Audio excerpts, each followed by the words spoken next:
Hi, I'm Astronomy Magazine Senior Editor Rich Talcott. I'll be discussing the objects you can see with your naked eyes and binoculars in this summer sky. The season offers several bright planets, notable constellations, and bright deep sky objects.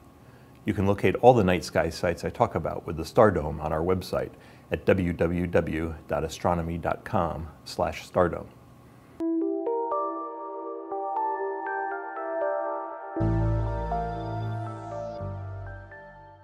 Although summer nights are the shortest of the year, they still offer plenty of observing treats.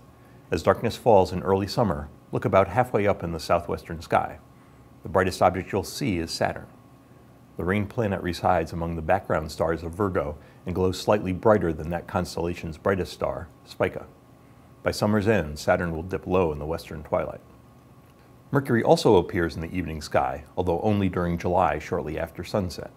Try to track it down July 2nd, when it lies about 5 degrees to the upper right of a slim crescent moon 30 minutes after sunset. Binoculars will help you pick it out of the twilight glow. The other bright planets congregate in the morning sky. Jupiter rises around 3 a.m. local daylight time in mid-June and an hour earlier every 2 weeks after that. Once it rises, Jupiter dominates the sky until dawn. You can use the giant planet as a guide to locate Mars, which lies to the lower left of Jupiter. The red planet glows much fainter than Jupiter. The sky's brightest planet, Venus, appears low in the east before dawn during June, but it disappears in the sun's glow in early July. You'll need binoculars to see our next target, the planet Neptune. The 8th magnitude object reaches a milestone in July, when it completes its first orbit of the sun since its discovery in 1846. Neptune reaches opposition in August, when it appears opposite the sun in our sky and is at peak visibility. It then lies in Aquarius just north of the 4th magnitude star, Iota Aquarii.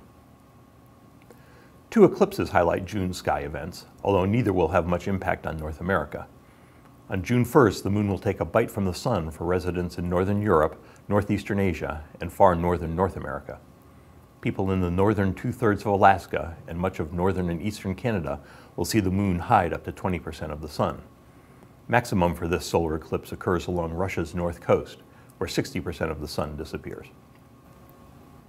A total lunar eclipse arrives June 15th, when observers across Africa and southern Asia will see the moon totally immersed in Earth's shadow for 1 hour and 40 minutes.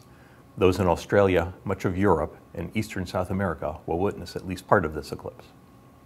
The solar system puts on a different kind of show in mid-August. At that time, Earth runs into debris ejected over the eons by Comet 109P/Swift-Tuttle, giving us the Perseid meteor shower. The shower peaks before dawn, August 13th. Unfortunately, that's the same date as the full moon. Observers should still keep an eye out for bright Perseids that overcome the scattered moonlight. Our final solar system target is the asteroid Vesta. At opposition in early August, it glows bright enough to see with naked eyes. You can find it among the background stars of southern Capricornus. But the big news with Vesta this summer is the arrival of NASA's Dawn spacecraft, which will enter orbit around Vesta in July and begin its survey mission in August. Summer's starry background offers its own charm, highlighted by the year's best view of the Milky Way. Those of us in the northern hemisphere have a convenient signpost in the sky, the asterism known as the Summer Triangle. The bright stars Vega, Deneb, and Altair form the triangle shape. Late on summer evenings, the triangle stands nearly overhead at the center of this star chart. Vega is the luminary of Lyra and the 5th brightest star in the entire sky. Although Lyra is compact, it has a distinctive shape. Look for a set of 4 stars that forms a small parallelogram just southeast of Vega. An outstanding binocular target lies just northeast of Vega. Through binoculars, the star Epsilon Lyrae splits into a pair of stars. A small telescope further splits both of those components into 2 stars, earning Epsilon the nickname the Double-Double. Deneb belongs to the constellation Cygnus the Swan, which also goes by the name Northern Cross. Deneb marks the tail of the swan and the top of the cross. The Milky Way runs right through Cygnus. At a dark site, the broad white band splits into 2 parts in this constellation. Thick clouds of interstellar dust in the plane of our galaxy give rise to this great rift. But the biggest highlights of the Milky Way lie farther south, in the constellations Sagittarius and Scorpius. To find them, look slightly above the southern horizon. The farther south you live, the higher in the sky these 2 constellations will appear. Although Sagittarius is an archer in mythology, you're more likely to see the shape of a teapot in its brightest stars. The center of our galaxy lies near Sagittarius's western border, so bright star clusters and star-forming regions pack the constellation. The best has to be the Lagoon Nebula, M8, which lies north of the Teapot Spout. Under a dark sky, this stellar nursery shows up to naked eyes. Binoculars start to show you some detail, although you'll need a telescope to see it in all its glory. Our final stop in the summer sky lies one constellation west of Sagittarius, in the equally stunning star pattern Scorpius the Scorpion. The reddish first magnitude star Antares marks the Scorpion's heart, and a long curve of stars to Antares south and east forms the tail. The deep sky highlights of Scorpius are mostly bright star clusters. Two of the best reside north of the Scorpion stinger. Both show up to naked eyes under a dark sky.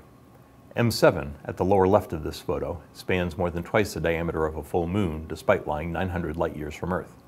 It appears so big that binoculars deliver the best view. Through 10 by 50s, you can expect to see 50 individual stars. Also look for M6 some 4 degrees to M7's northwest, at the upper right of this image. M6 lies twice as far away as M7, so it appears smaller and fainter. Still, it looks stunning through binoculars. We've created 2 more videos like this one to help you enjoy everything the summer sky has to offer. Astronomy Magazine senior editor Michael Bakich's video, Summer Observing for Small Telescopes, highlights this year's best summer targets you can see with a 4-inch or smaller scope.